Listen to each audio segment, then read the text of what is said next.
Move.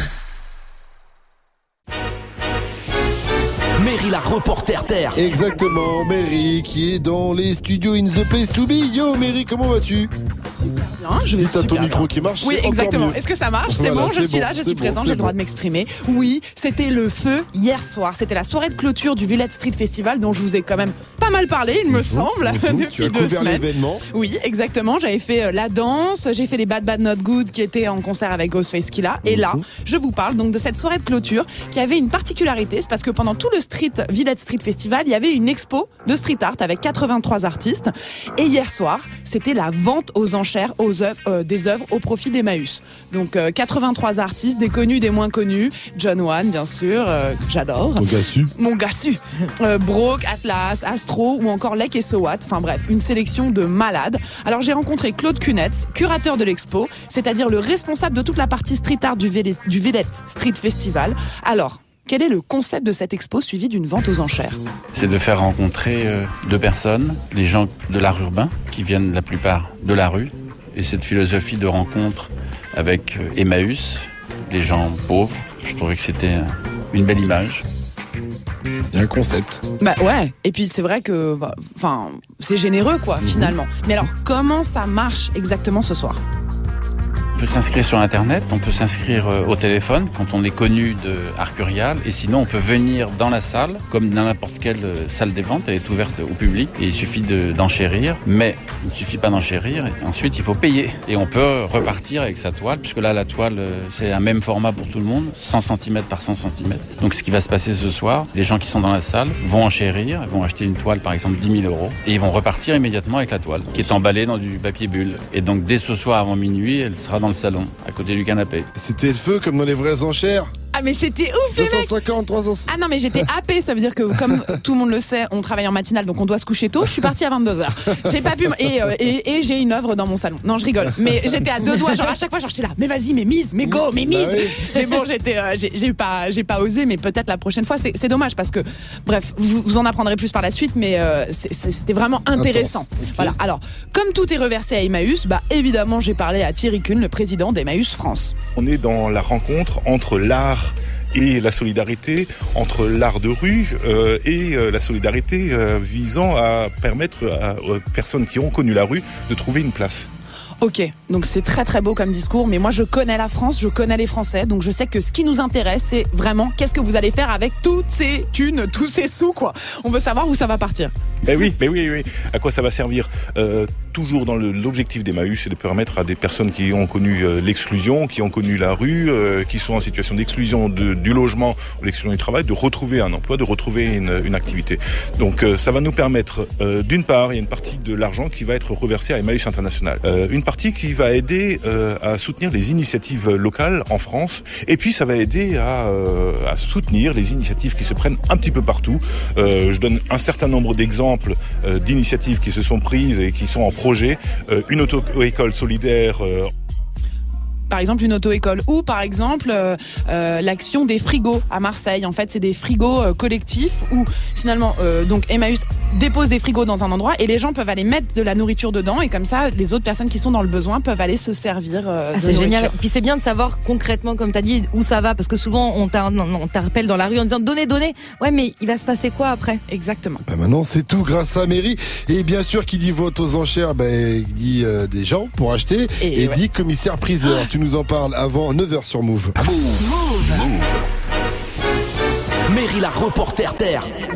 Et Mary la reporter terre, je vous le disais, était hier soir à la vente aux enchères organisée par le Villette Street Festival. C'était pour clôturer ce festival. Ouais. Et donc forcément, qui dit vente aux enchères, dit commissaire priseur. Exactement. Et alors, commissaire priseur de feu, il s'appelle Arnaud Oliveux. De feu. Ah ouais, non mais il était mortel. Et alors, du coup, comme je voulais un peu remettre les choses en place, déjà, je voulais que tu me donnes une définition de ton taf, Arnaud. Un commissaire priseur, c'est à la fois quelqu'un qui, on va dire, dire un technicien des enchères, et qui doit être justement un comédien. C'est-à-dire qu'on est là, pas uniquement pour adjuger de façon mécanique. Ce qui est intéressant, c'est de donner du sens, d'avoir de l'âme dans les choses, et de vivre vraiment les enchères, de donner envie aux gens qui sont face à vous, de lever la main, de les divertir en quelque sorte, même si on est là aussi pour dépenser de l'argent en fait. Donc le commissaire-priseur est là pour ça, pour sans arrêt en fait animer, aller titiller un peu les gens,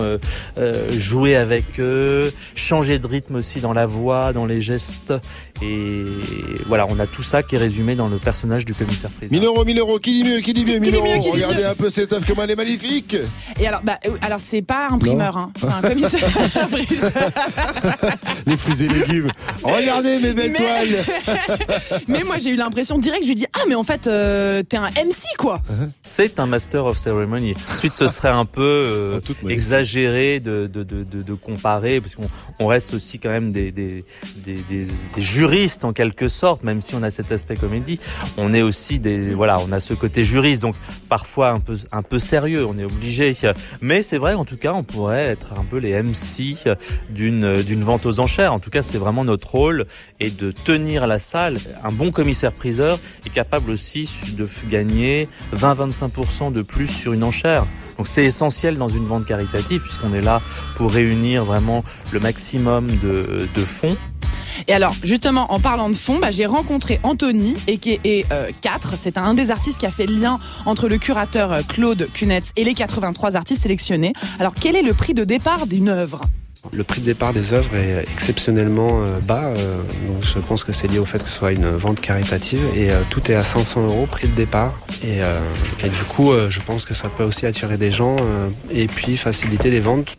On n'a pas la même notion de excessivement bas, je crois. Non, mais par exemple, chez Arcurial, des ventes aux enchères d'Urban Art, ça commence à 2000, 3000. Enfin, Non, mais surtout que 500, c'est quasiment le prix de la toile, enfin du matériel et tout ça. Donc, bien vu.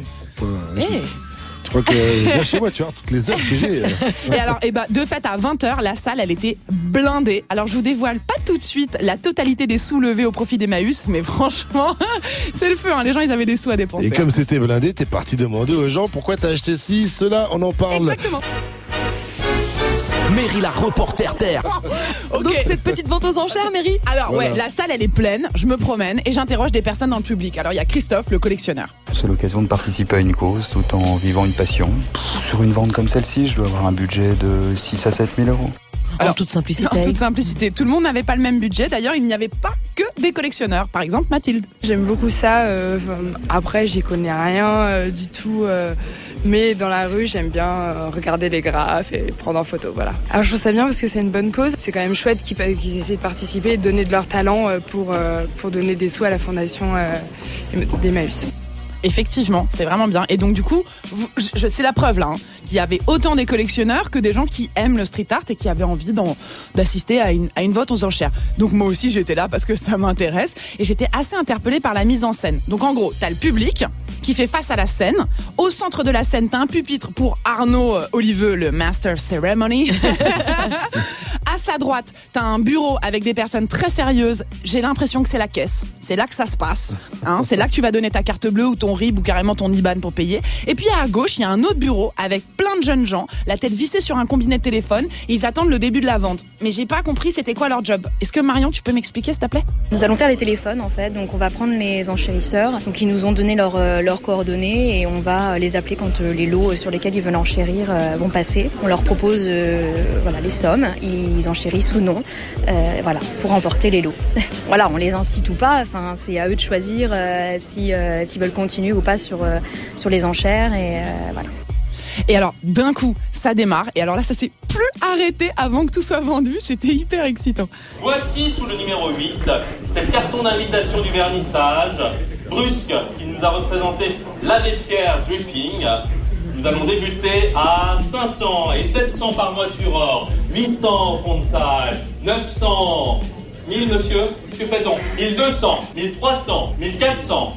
5 000 € enchères par Hugo au téléphone à 5 000 € pour cette œuvre de Brusque. Le marteau peut tomber à 5 000 et je vais adjuger à 5 000 €. On vous applaudit, on applaudit votre acheteur à 5 000 €. Bravo! Bravo. Félicitations. Je tiens à dire que la team des téléphones, ils avaient beaucoup de games. Ah ouais, le téléphone, il tuait tout le monde dans le public. Les gros acheteurs se déplacent pas, ils restent à la baraque. Exactement. Et ils sont dans l'ombre, ils sont mystérieux, on sait pas qui c'est, mais ils ont des sous à dépenser dans l'art contemporain. Et alors, tu seras pas payé ce mois-ci. La photo de cette œuvre, donc, de l'abbé Pierre Dripping, vous pouvez la retrouver sur notre compte Twitter tout de suite. Mais on va aller droit au but, hein. Parlons peu, parlons chiffres, hein. L'œuvre qui est partie au prix le plus élevé, bien sûr, c'est celle de notre cher John Wan, hein. 16 800 €. Rien que ça. Et au total, Emmaüs a récolté plus de 272 000 €. Eh bien, félicitations. Bravo. Ouais, j'ai tout vendu, je suis une tueuse. Merci à toi, Mary. On te donne rendez-vous demain.